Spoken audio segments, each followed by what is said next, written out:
This video contains major spoilers for the books. If you have not read the entire series, certain elements will be revealed to you for the first time here instead of their proper context. Continue at your own discretion. I'm Max. I'm Rebecca. And I'm the Geeky Hippie. Welcome to What the Adaptation, your review show for adaptations from one medium to another.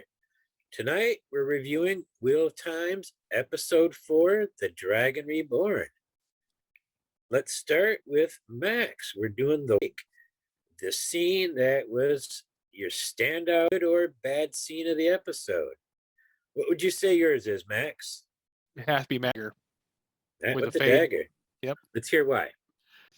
Great all-around scene. Crap, Matt's killed everybody.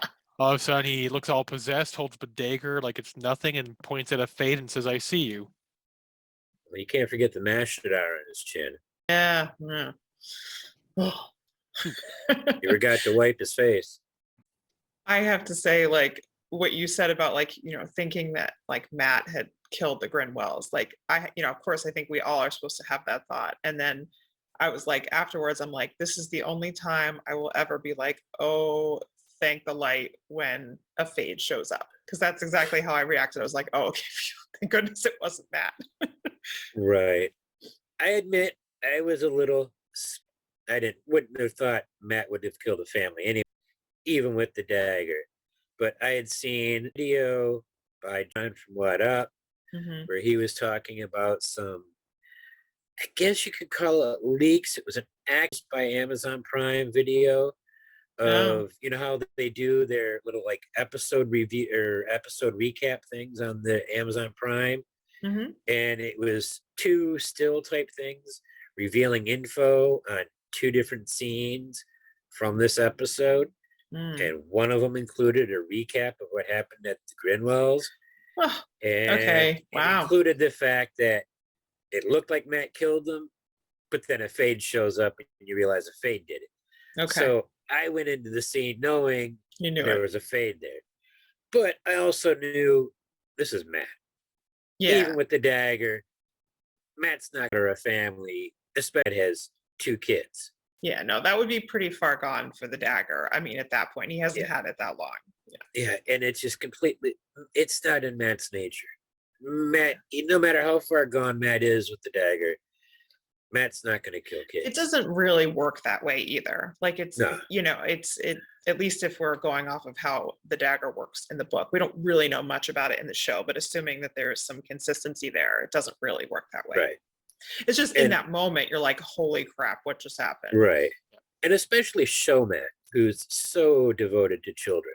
Yeah, true. But we do see in that scene, like he's basically sleepwalking. Yeah. His eyes are like glazed over, so you don't know what he did. Whether he had any control over it. It's very translate. That's so interesting. Like, I mean, it's almost like because of the way he's like holding the dagger out like that is like the dagger like led him there. Like it led him through the fade. Yeah, that's what it seems like. Yeah. If anything, that dagger wants to kill Shadow Spawn. I guess so, yeah. And it sensed it. Yeah. And it used him to walk there, and that brings up, and this is a book, but we are a spoiler show, so everybody knows that.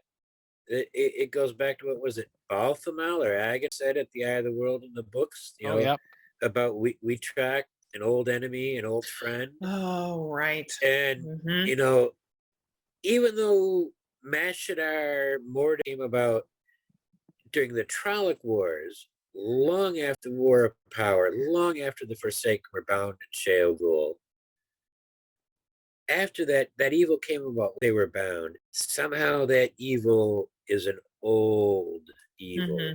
And somehow they knew it back in the Age of Legends. So, that evil has a history with the Dark One, with the Shadow. So they track each other.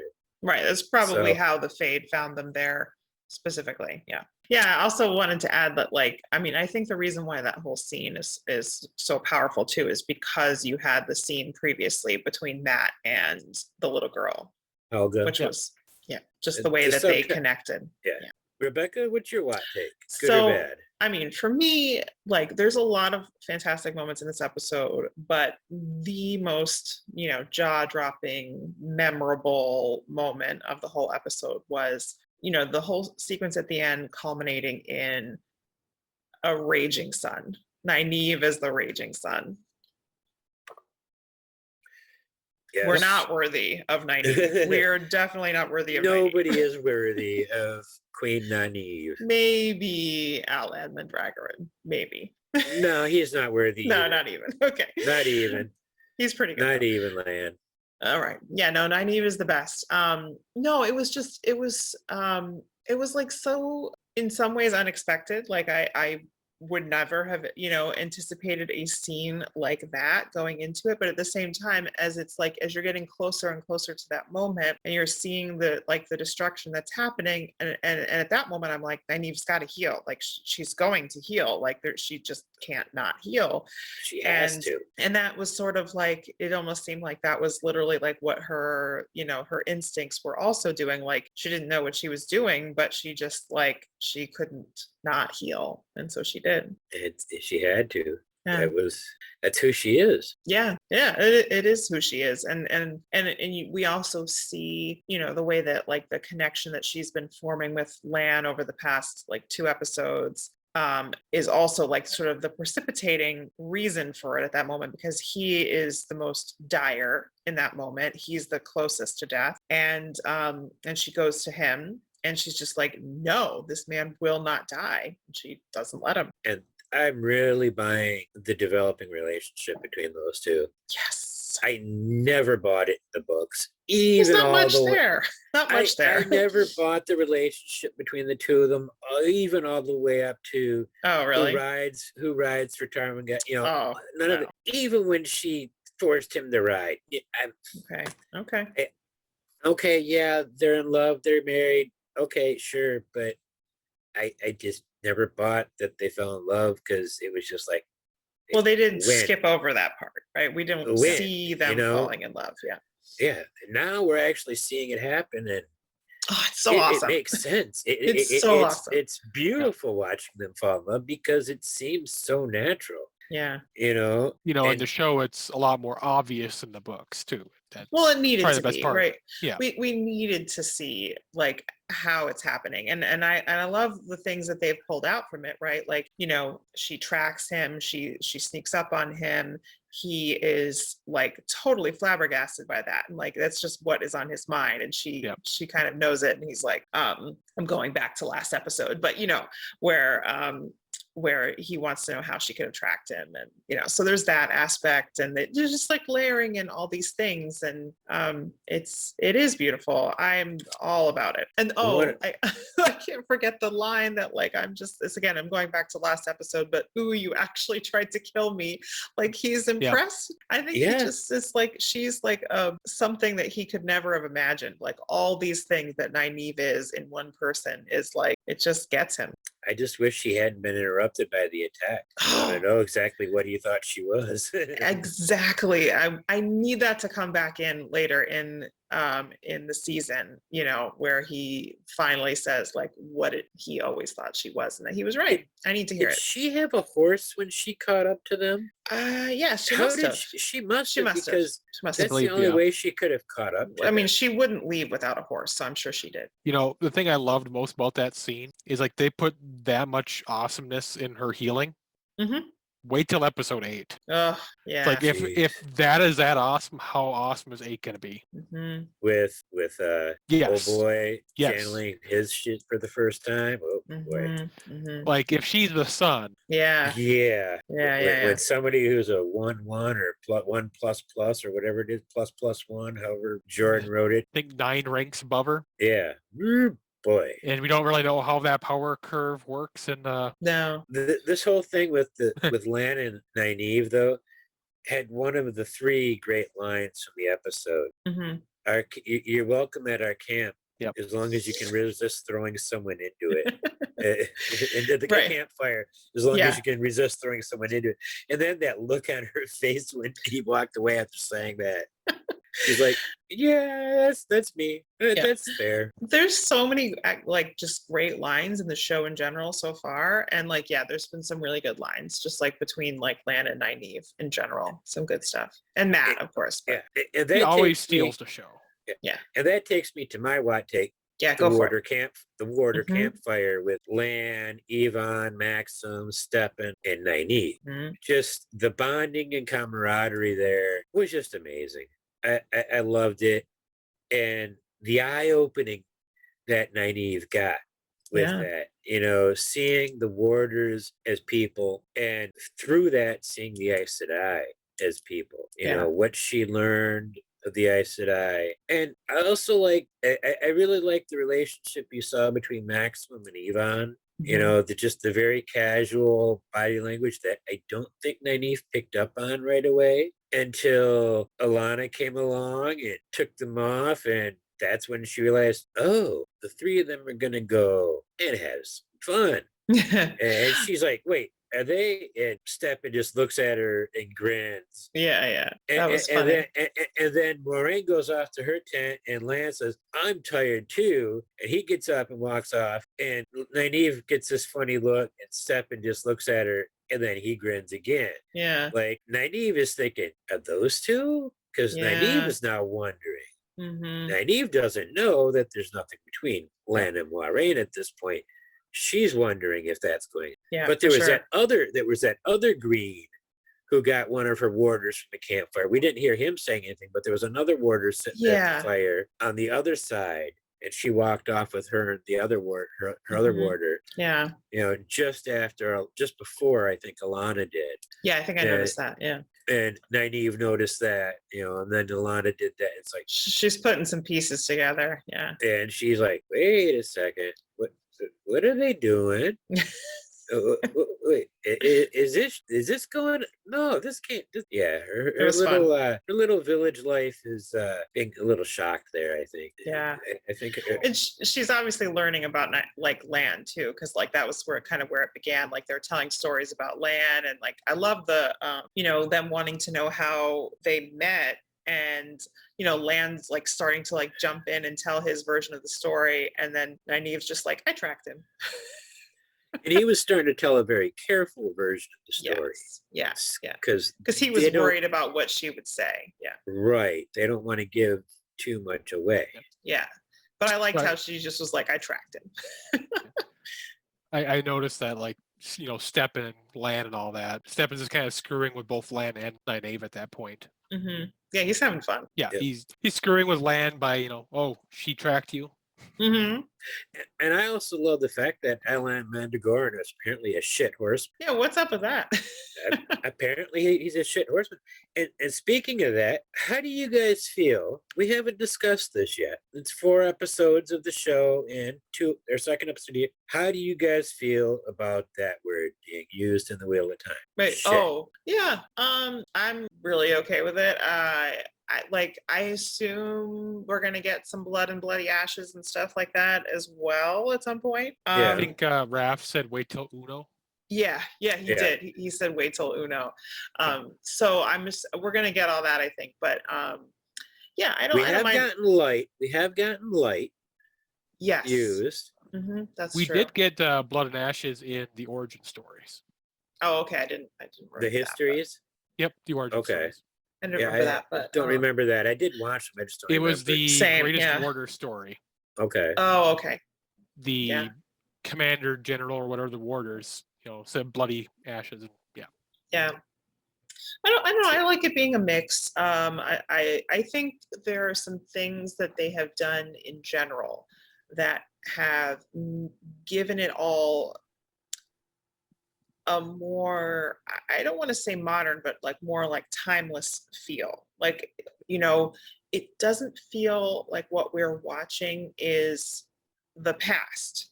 You know what I mean? Like, it's obviously It's not our time, but it doesn't feel like the past, which I feel like a lot of fantasy often feels like that. And we don't particularly want it to feel like the past because it's both the past and the future. And so I think that they are doing things that to me is making things feel more timeless, including things like the costumes and the music. And I think including a mix of curses is another thing that does that, including things that are what we might think of as modern, but then they're also going to have their own slang or whatever. So I think that helps. So one thing I could mention on adaptation wise is the TV series Deadwood. Mm-hmm. There was a story, I have some article there talking about they did a test episode of Deadwood with old-timey curse words. Mm. And they couldn't go 10 minutes without laughing their asses off. They tried it, they're like, no, we're gonna use our modern curse words. Yeah. And made it a very, very heavy cursing show. It's probably the heaviest curse word show ever made. Yeah. Okay. I was just thinking of there are shows that do introduce their own curses. Frack, Battlestar Galactica. I was thinking of Frack and Battlestar Galactica, and now I'm blanking on what they are in Firefly, but there's a bunch Goram. Yeah, there's a bunch of them in Firefly. But in Firefly, I feel like it works because it's kind of comedic, right? The show they also has that use Chinese. comedic edge. Yeah, they do. Also did Chinese. Right, which is fine. I think it totally works in Firefly, but part of why it works is because it's kind of a comedic show, and I guess it worked in Battlestar Galactica too. But it was just so Frack is just so natural. Frack is kind of natural, yeah. I can't recall if they had any in Shadow and Bone or Witcher. I don't remember.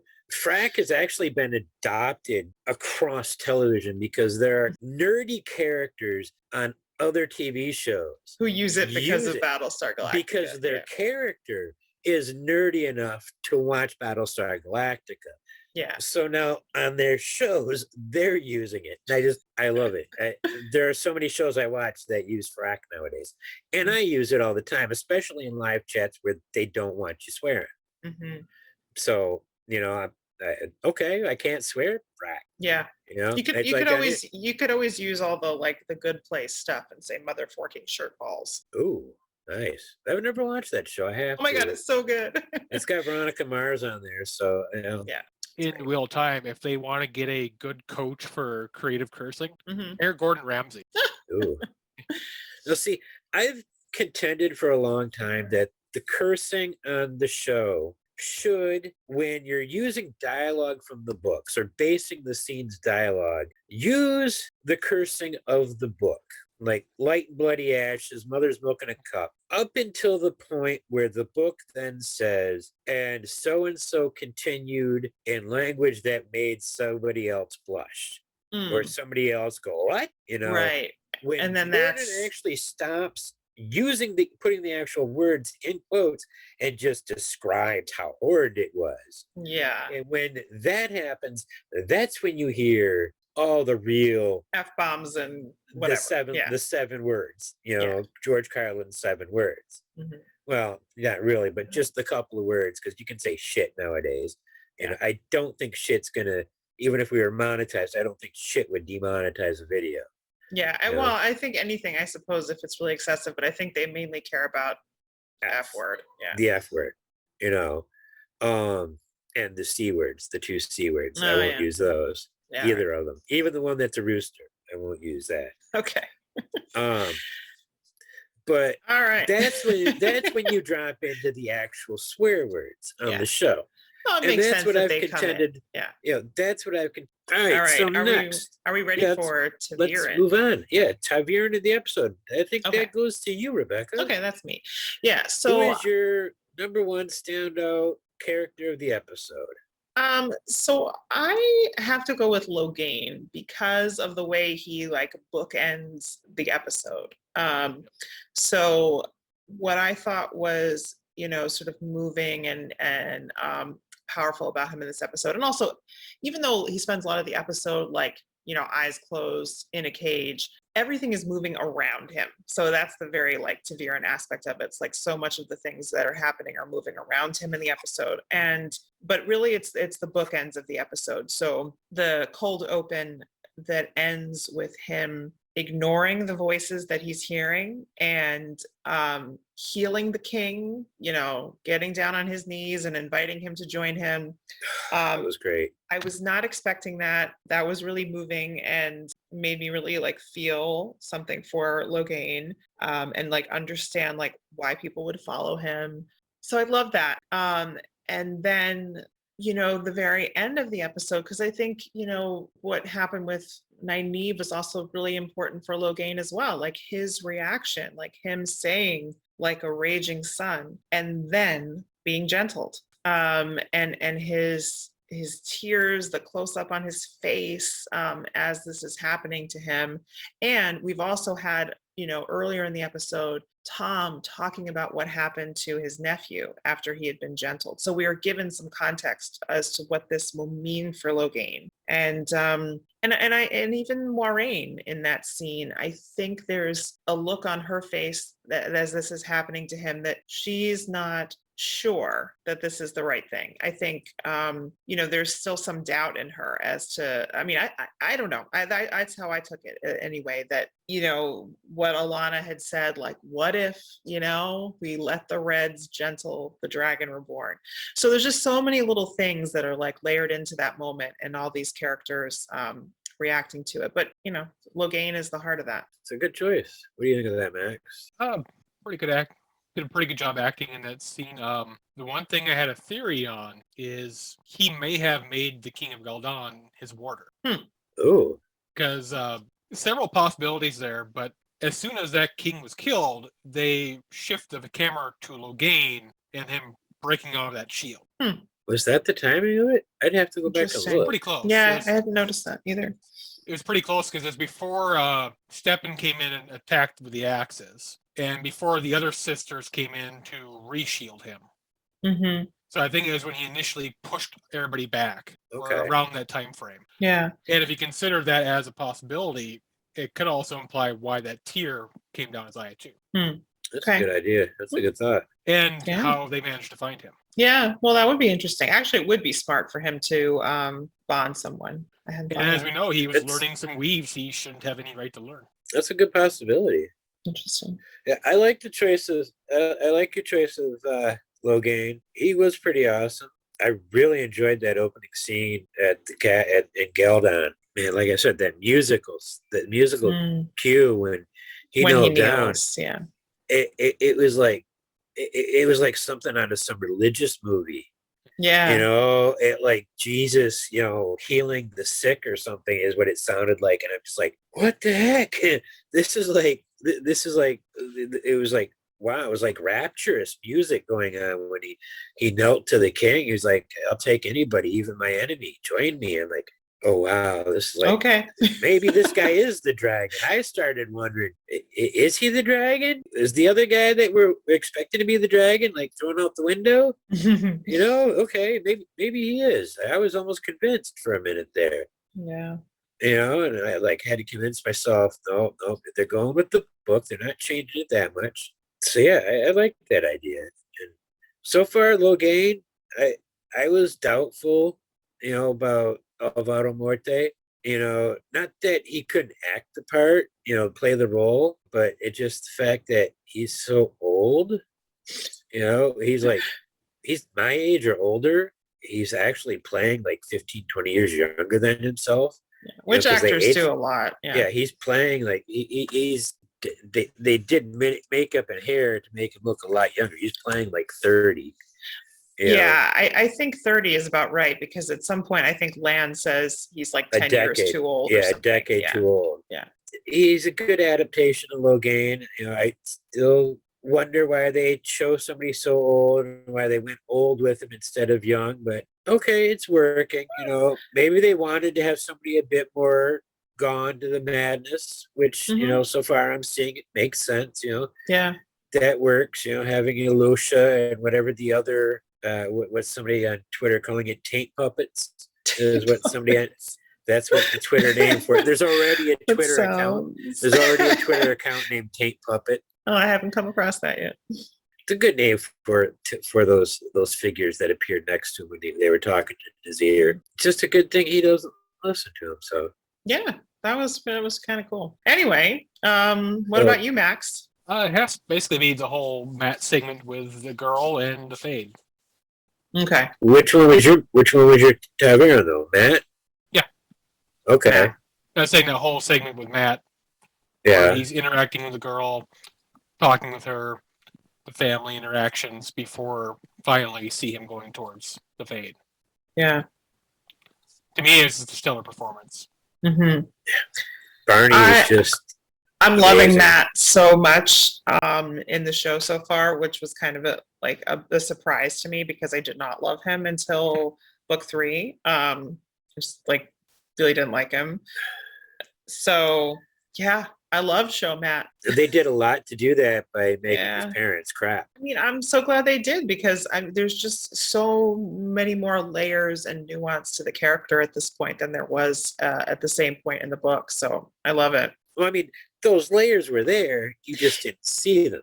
That's what I mean, right? I see it as they're bringing layers to his character that are there in the books, but we don't see them until later. They're bringing them forward, so we Yep. see them sooner, and they gave us a reason to see them sooner, and I love it. Yeah, And Barney is just really good with little kids. he's really good. I mean, he's doing great in general. Like as an actor, I'm enjoying him so much. Yeah. I mean, look at Starboy. It's pretty much the exact same interaction he had going there, too. Yeah. Mhm. I love Exactly why they picked him. I love Barney's Matt.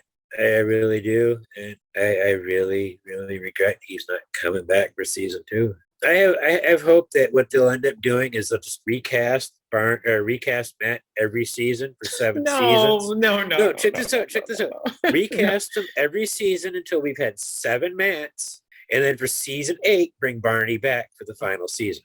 No, That way not we'll have feeling gone it. through the wheel. We'll gone through 7 ages of the wheel. 7 ages And of then we'll Matt. come back 7 ages of Matt and come back to Matt again. It's, the 8th turning, and it'll be Matt again with Barney. No, It'll fit. I see the thematic resonance here, but no. That way we get Barney back. But You know, another thought I had, just kind of looking at your background there, the Matt cosplay is so much easier now. Just need a kind of a bathrobe. Yeah.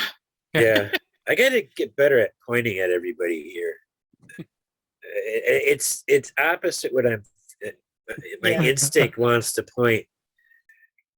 All right, so we're now to my tavern of the episode, and I got to cheat. I can't go with one. I'm going with the Tinkers, grandma and grandson, Isla and Aram. Aram in the books sucks from Yep. the get-go, but Daryl McCormick is just charming. Totally. He is charming as hell. And Isla, I love Maria Dole Kennedy.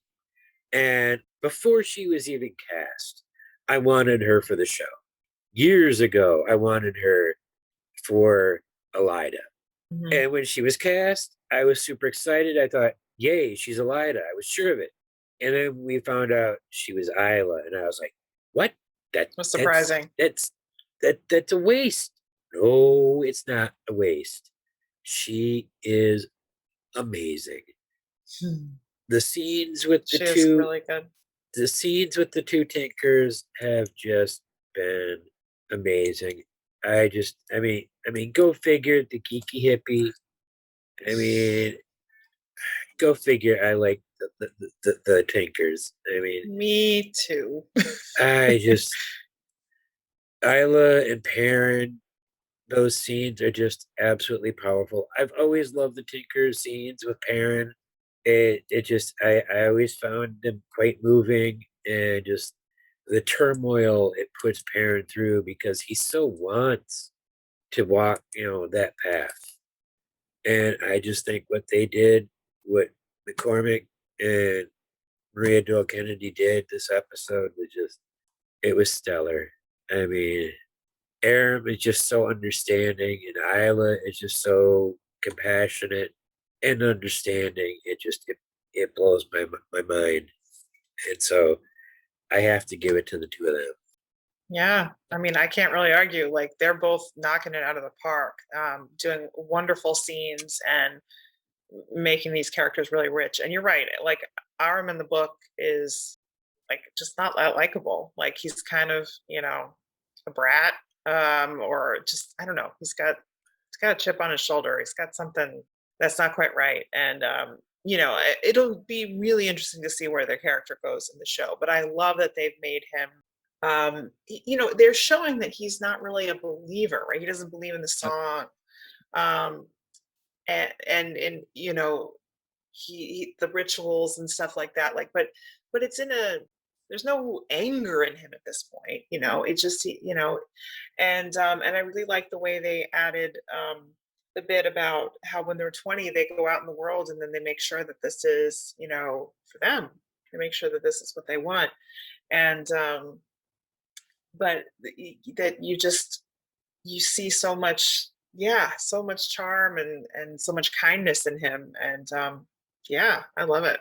And Isla is just exactly what Perrin needs, to draw out some of these like inner conflicts and that are going on in him. So it's perfect.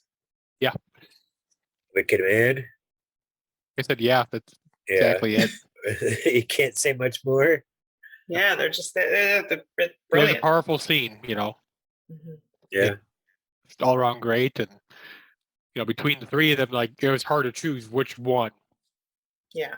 And of course, we have Egwene kind of eyeing, just lost his name, Aram, Mhm. the whole time.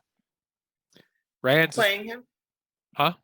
What say it? What did you think? No, I said that Egwene was kind of eyeing Aram the whole time. Oh, eyeing him. Like, Yeah. he's a pretty boy. She's eyeing him.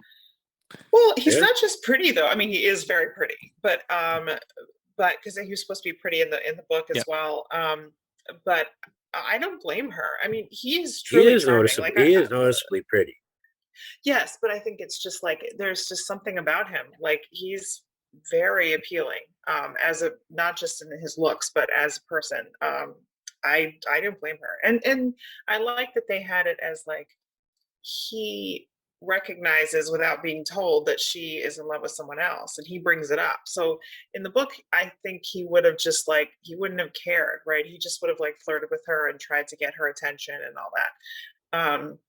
But here it's like he's like, oh, I sense that you have something else going on, and I'm not gonna like just horn in on that. I'm gonna And more than ask that, her about it. the way he said it was like out of concern for her. Yeah. It was like, I mean, the book, it was all about him.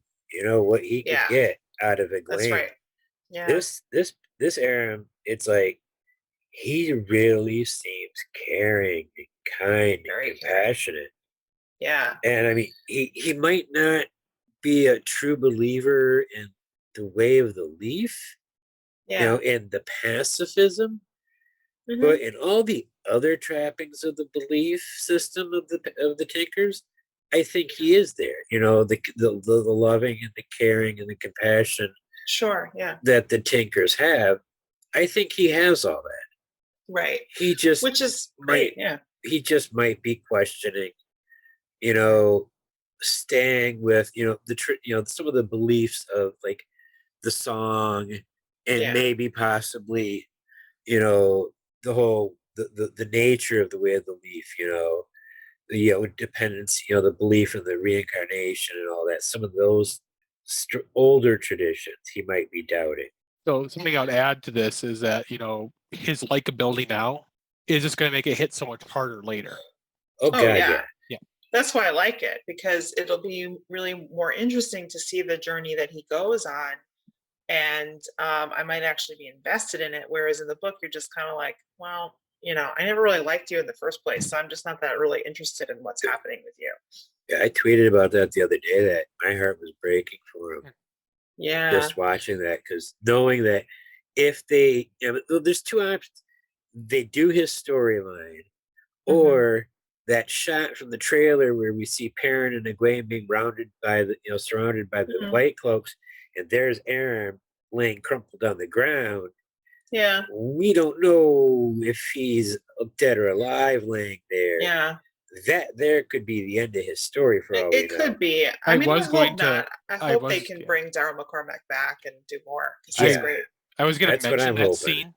I was literally Mhm. going to mention that scene about the picture we saw. Mhm. He's probably not dead there, Let's hope Mhm. but not. we don't know about the other Tinkers. Right. That, We Yeah. don't know what the White Cloaks have done to them. Right. We may Right. not get Hopper. We might get Isla. Yeah. Oh. Don't kill Maria Doyle Kennedy. But no, you're right. I mean, Max, this I think that is it the could- kind of thing that earned you the name Wicked Man. yeah. That right there. But you're right. I Don't think blame me that if Raph kills her. Rafe, yes. So I think you make up a good point. Whereas this is what I'm hoping is that I should save this for like the reading pattern section where we talk about what might comes next. So maybe I'll Yeah. just like shut up and we'll Yeah. talk about Right. it then. Okay. Okay, so anybody have anything for Dragon's Fang? Max, do you want to go first? Mine is just a short, simple, sweet. The Murderall and the Grimwells. Mhm. Yeah, I agree. It was Yeah, just- you killed that little girl. Yeah. Yeah, you suck. All right. Yeah. Murderall Dan, you're a bastard. You get the Dragon's Fang, You killed that adorable little girl. How dare you? bastard. It's all because she gave up Brigida, who protected her. Oh no. She gave up you're her right. warder. Brigida, her warder wasn't protecting her anymore. Oh. Yeah. So mine goes to Leandrin because I'm pretty sure she deliberately was not keeping a tight hold on her shield to make sure that Logain could break free. Oh, see, I thought I thought it was gonna be for calling Nynaeve Nynaeve. Oh, well, yeah, there's that too. How dare you? Yeah. And like kind of like mocking her braid. I like which her is- braid. Yeah, no, don't mock the braid. I can't okay? make out your accent. Yeah, you love Nynaeve's. You haven't heard me speak. Anyway, so Yeah, so sorry, getting a little excited here and dropping things. No, so yeah, so I'm pretty sure she like did shenanigans with her shield so that Logain could break free. And you know, we talked about how maybe she's pulling some further shenanigans that would have put Corinna in danger. I do think she definitely would have wanted Corinna dead. So I think she did some manipulations there that led to that outcome. yeah, I agree. Yeah. Corinna was not only a threat to her politically, but was also the block in the way of getting Logain still or gentled, which, you know, was what Leandrin was supposed to make sure happened. I think those are Leandrin's orders. Yeah. I mean, I'll add that, like, even though I'm giving her the Dragon's Fang, like, she's a more interesting character in the show to me than she was in the book. Where I felt like she was kind of not a very layered villain in the books. And I do see that she's just a little bit more subtle in the show, which I appreciate. And it was interesting the part where she's like drawing too much of the power after Corinna is killed, and she says it's because Logain killed their sister. And so this is a bit incongruous. Like, we would not expect her to care about that at all based on the Leandrin that we know. So, I mean, maybe she's just a lot better at like manipulation, which is kind of what I'm looking at. I mean, I am thinking that she probably wants Logain dead. And that if she is pulling too much of the power at that point, it's because she's trying to kill Logain.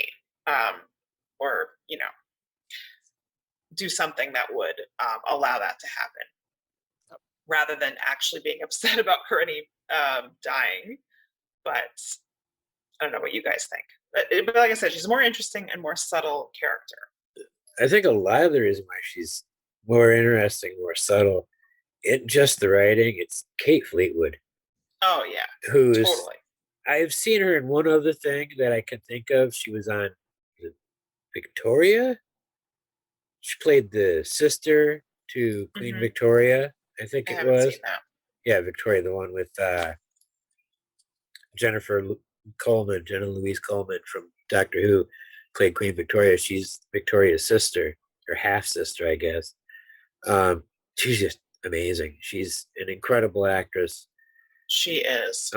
She might not fit the description of Leandrin at all, I mean, but they've made her fit better in terms of how they like did the hair and all that. But and I she's also playing her love her perfectly. bone structure. Like I just Yeah, so good. she's playing her perfectly. Yeah. Yeah.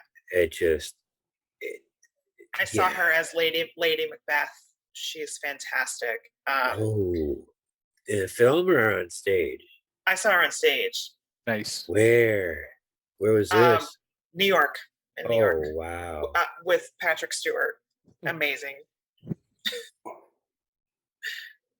Oh, I would love to have seen that. So good. Oh, But you can actually watch it. There is a film version of it. It was on Amazon Prime. I don't know if it still is, but I have seen it in the film version as well. So you can okay. check that out. I'll have to Yeah, look for totally it. worth it.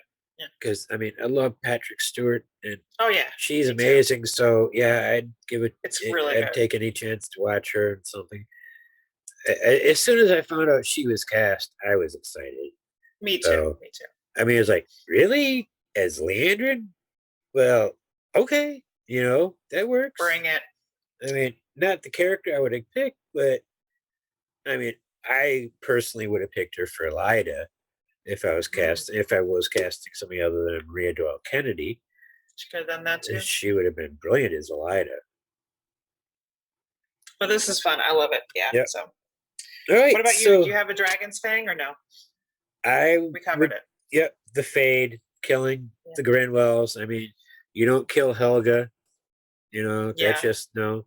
You get a dragon's fang, of course. You're Fade, so you already get a dragon's fang. So yeah, and sure. I can tell you where to shove it.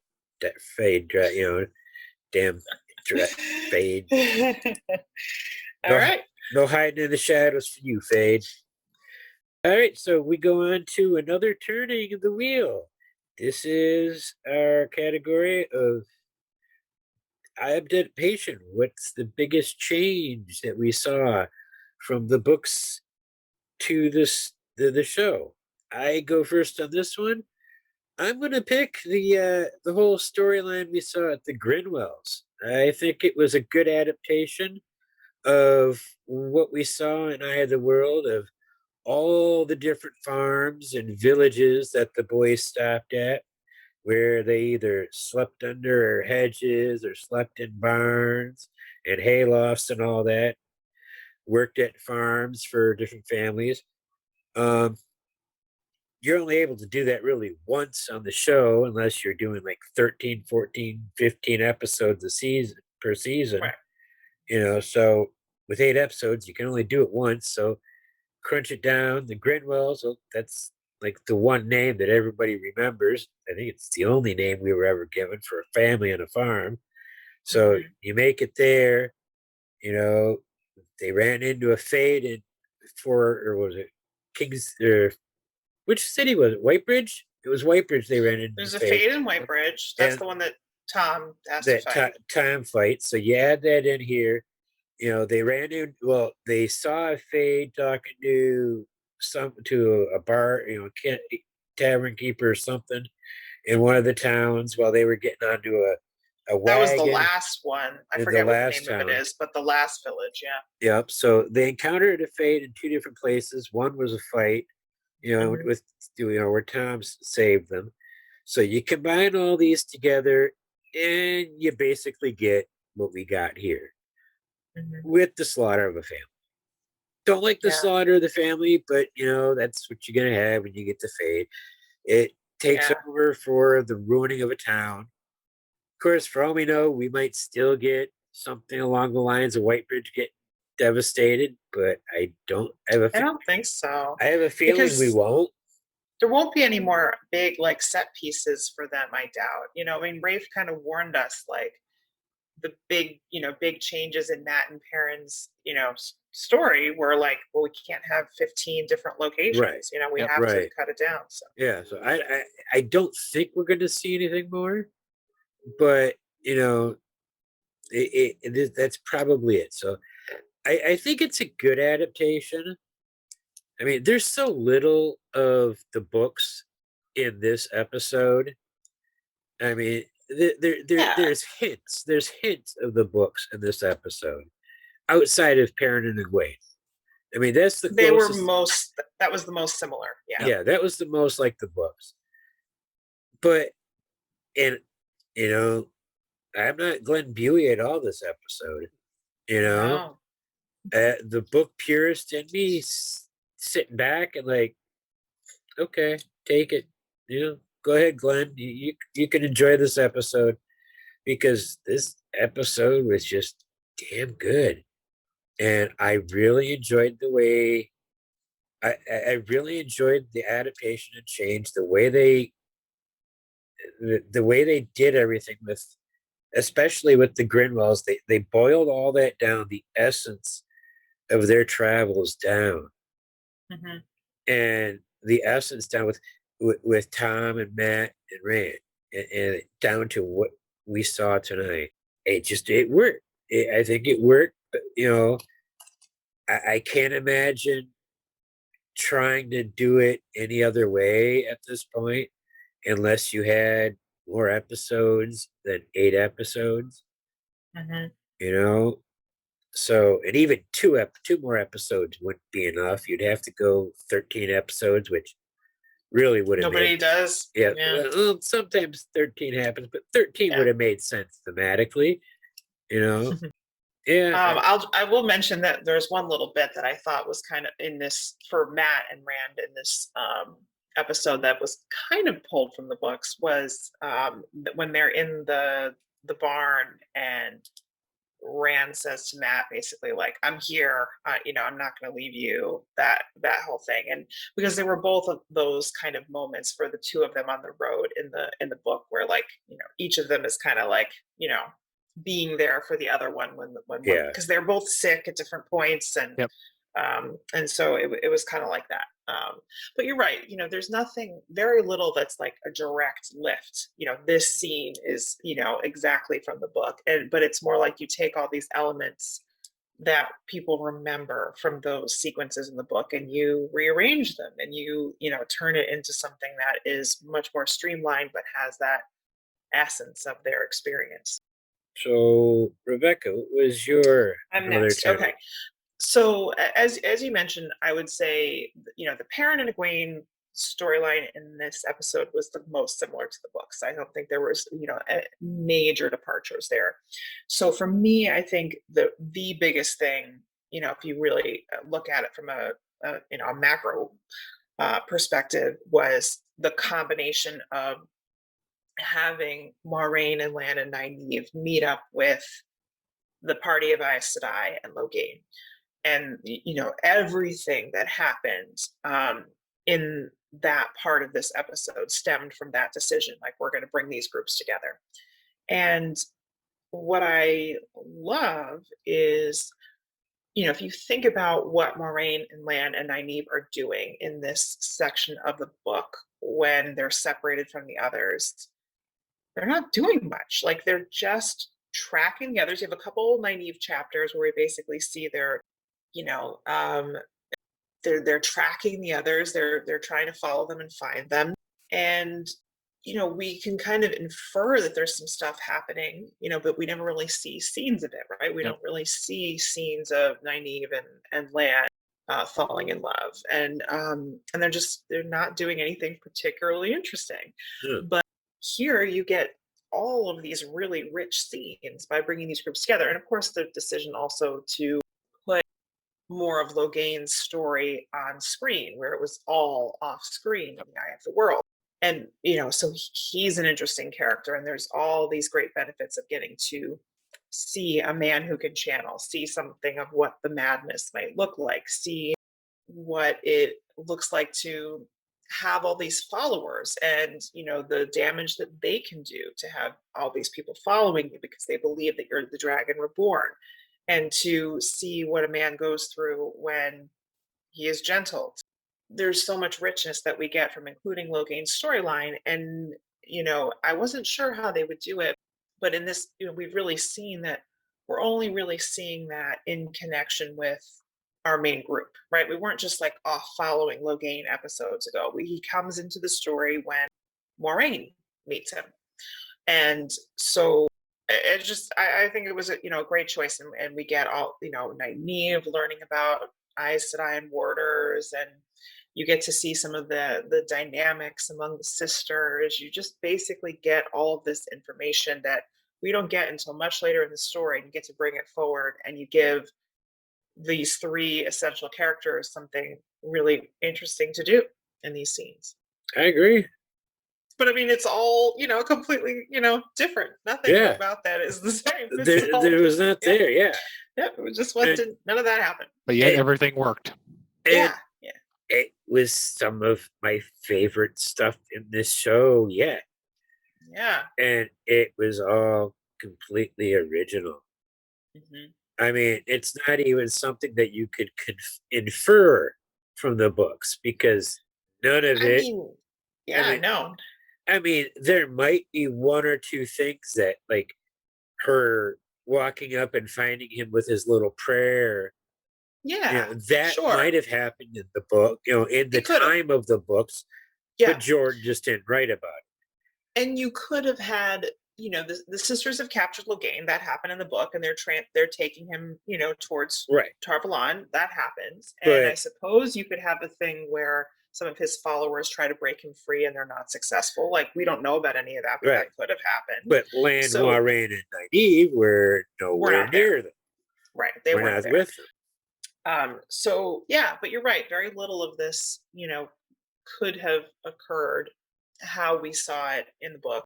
And yet I love it. And yet I loved it. I loved every moment of it, just about. Yeah, it just gave us so much more. There's you just get so much from these scenes that you wouldn't get from having a few scenes of them tracking, basically. I was doubtful when we got some of the I guess some of it was leaked when we got the what are they the audition videos, transcripts, the transcripts of the sides used for the auditions.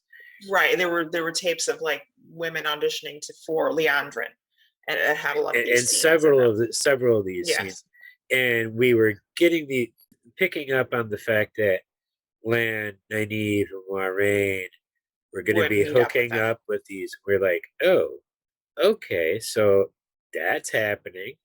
Mm-hmm. And this is months and months, even a year ago, we were getting this information. We're like, what's going on here? We were trying to extrapolate, and kind of had a year or so to get acclimated to this idea. So that might be why I'm not so opposed to it. I don't know. I mean, maybe it certainly makes it less like surprising, but I mean, I think the scenes are so great that regardless, I would have just been like, these are great scenes. I think about it. You would think that the book purist, me, Glenn Buey, would be upset about it, but Glenn Buey's not coming out.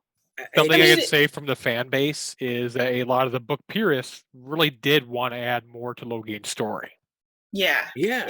A lot of book guys wanted that. There's really no good reason not to do that. And the thing is, if you look at the stuff that was added in these particular scenes in this episode, it wasn't replacing something where you were like, oh, but I really wish I instead had gotten, this scene of Moiraine and Lan arriving in a village and, figuring out that, like they could have them arrive in Green Spring and be like, oh, Rand and Matt were here, like, who cares, right? Like, we're not really missing something that where we're like, oh, I really wish I'd gotten that. Right. I mean, I'm surprised at how much I'm enjoying stuff that's nowhere near the book.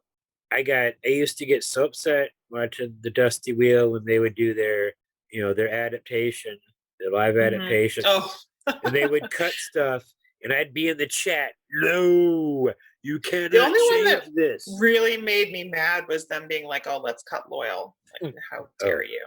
That was bad. The whole cutting Arnie blowing the horn.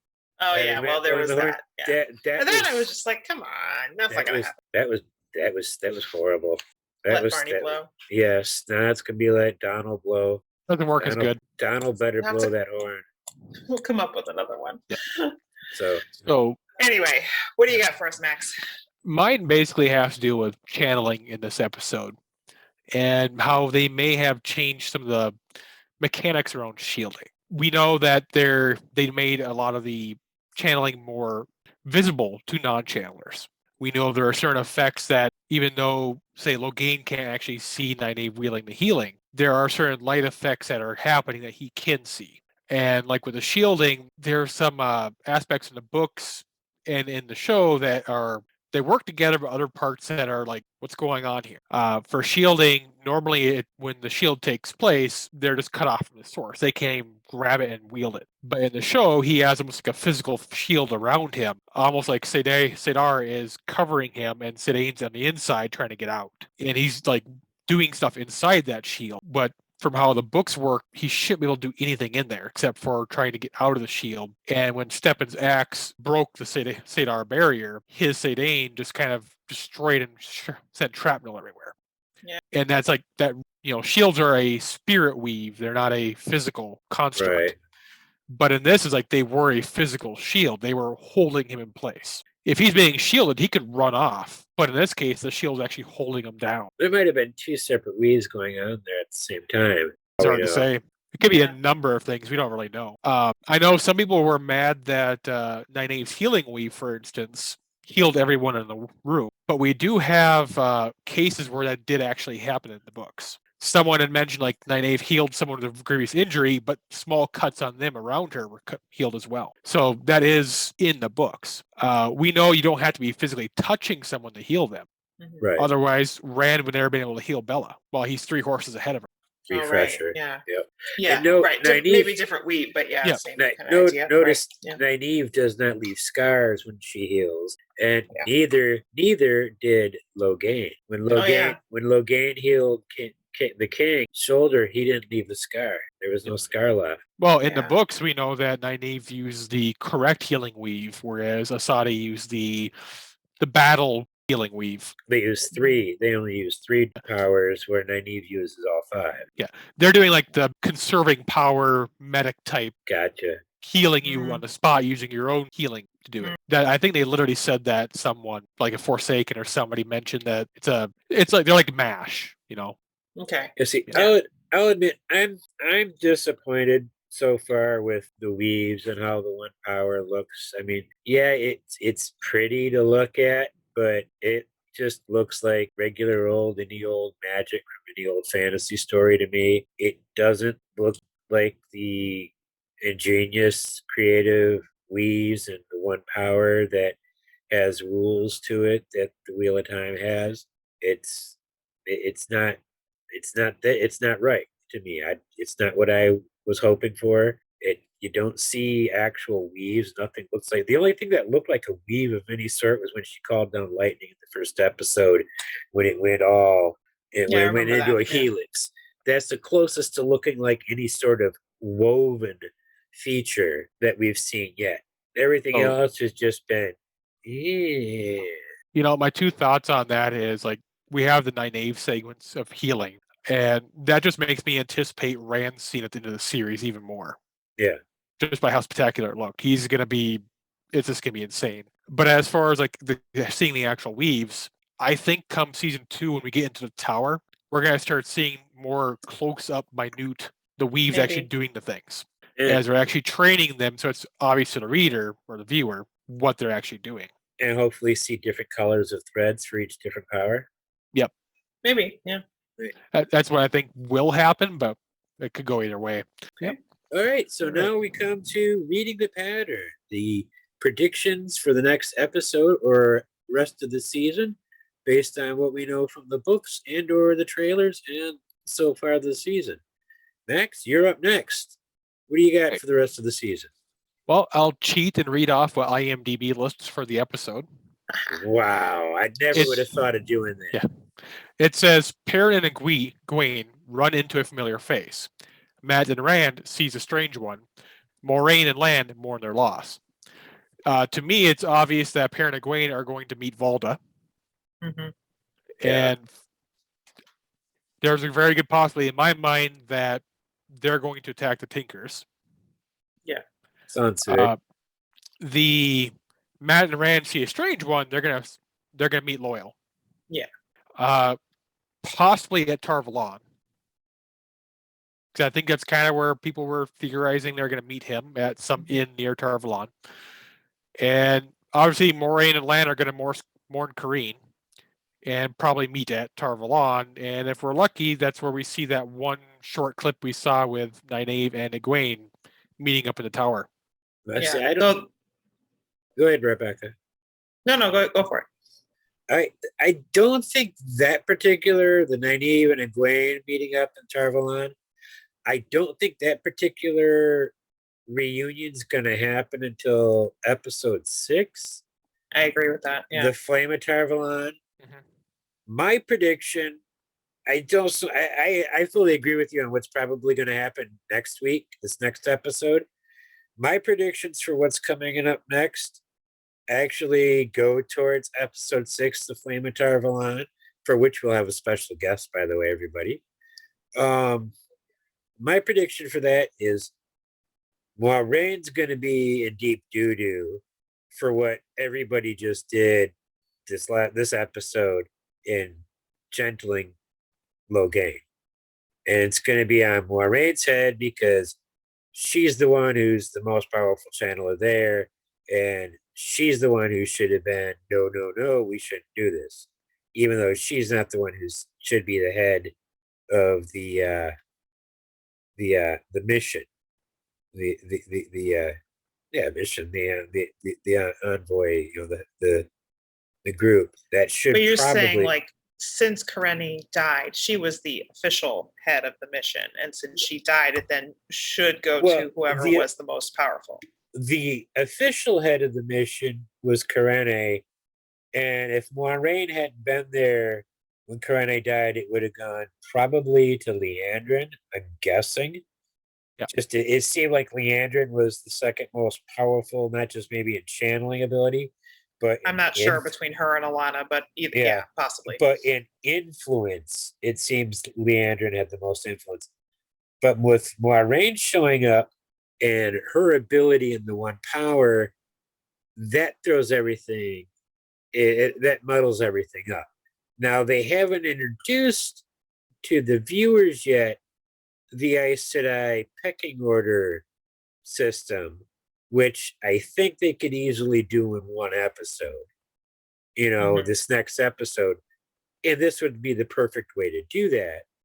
And which I'm talking about episode 6. I know we're coming up on 5, but they could easily introduce that and show that Moiraine would now be, because she is I'm sure Moraine's the most powerful channeler there now after Karenni's death. She should be in charge because that's just the way Aes Sedai do things. And she should have stopped the gentling, but she went along with it. And so that's why everything's coming down harder on her.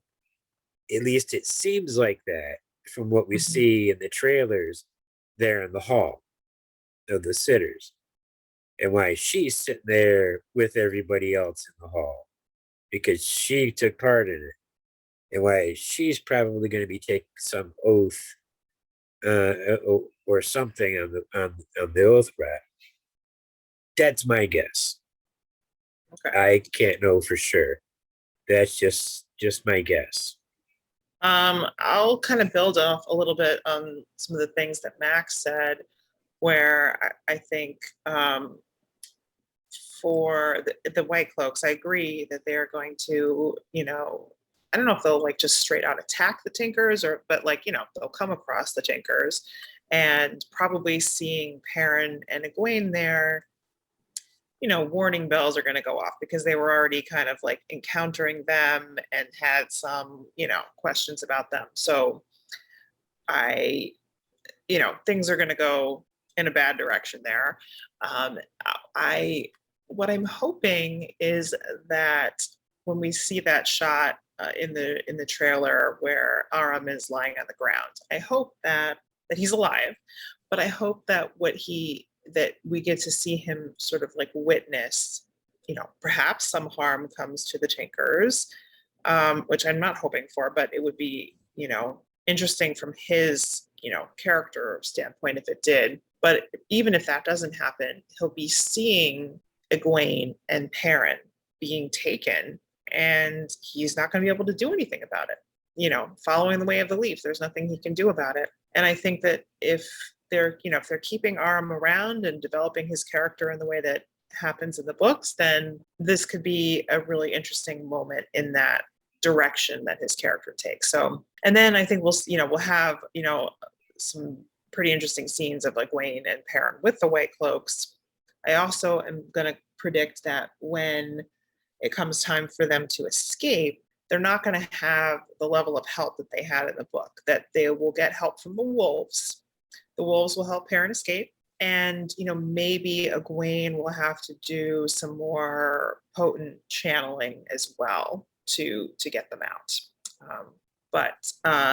So I think a lot of that would happen in this next episode. And I do think that Rand and Matt will get to Tarvalon in the next episode and meet Loyal at an inn there. And I think that Basil Gill will be the innkeeper. And I would say that I don't know quite how they're going to get there. I kept theorizing before that they might end up having to take a boat to get there, which might still happen. I don't have any reason to think that other than logistically it gets them there faster. As to Perrin and Egwene, I do fully think they're going to get rescued by wolves. Mm-hmm. There's an outside possibility that there might be a two-leg running with them when the wolves rescue them from the White Cloaks. Yeah, because we know that there's a wolf attack on a White Cloak camp. Right. That's from old leaked video of a wolf jumping off a raised platform to attack a guy in a White Cloak armor. Just a brief little snippet video that leaked like a year and a half, 2 years ago. And you could see a White Cloak tent in the background. That'll be next episode. Yeah. That'll be the next episode, maybe episode 6. Maybe. I don't know. I'm thinking depends on how long they stay captured. We know they get captured. We presume they get captured this next episode. Yeah, I think that has to happen. Yeah. Because we know Aram's only in 3 episodes. Yes. So that would have to be this episode that we see him go bye-bye. However he goes bye-bye.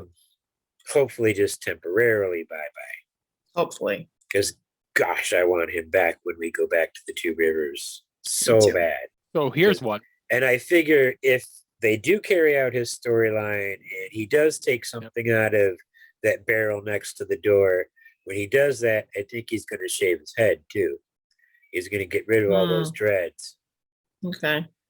Just because it fits, like every movie and TV show, the guy goes to arm up. It's like, shave that head. Got to go warrior. Okay. So what do you think the cold open is going to be this time?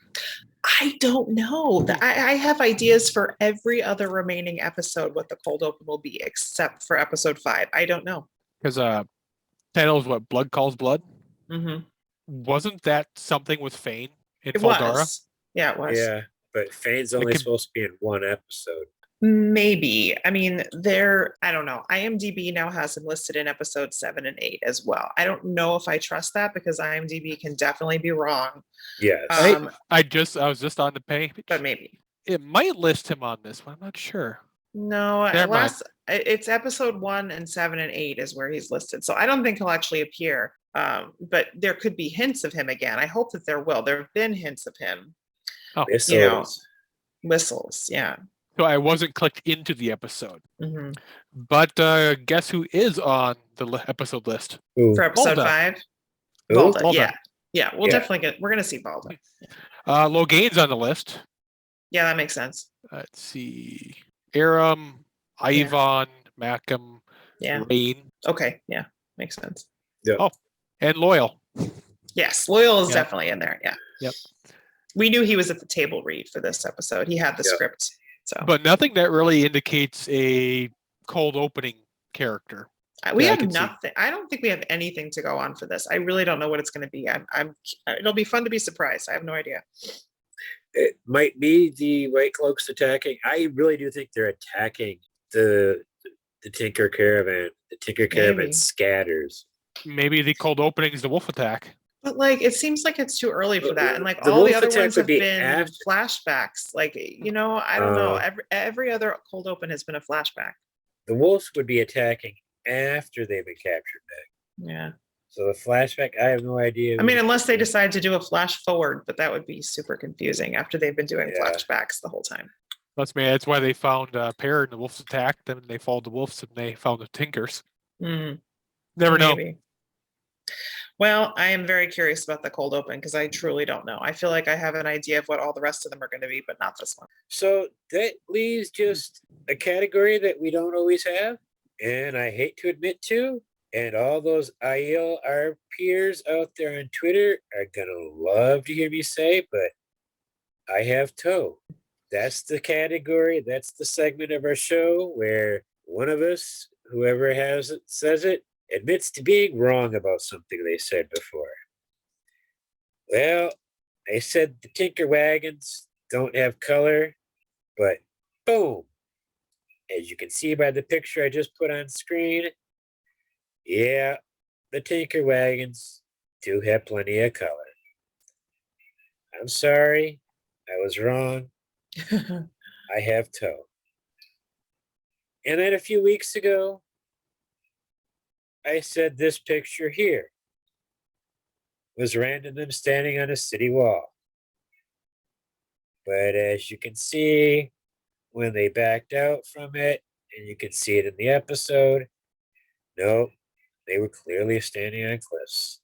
So again, Glenn was wrong. I admit it. I have toe. I am sorry. I can admit when forgive I'm you. wrong. I can admit when I was wrong. So there you go. All Well, right. we hope you've had a great night, everybody. Great time. Thank you for watching us. We will be back soon with another episode. You can check us out on Twitter, and we even have a TikTok. Everybody's Twitter handles in the description. Of course, you see it on the screen right now, too. So thanks for joining us. You all have a great evening, and don't forget to be awesome.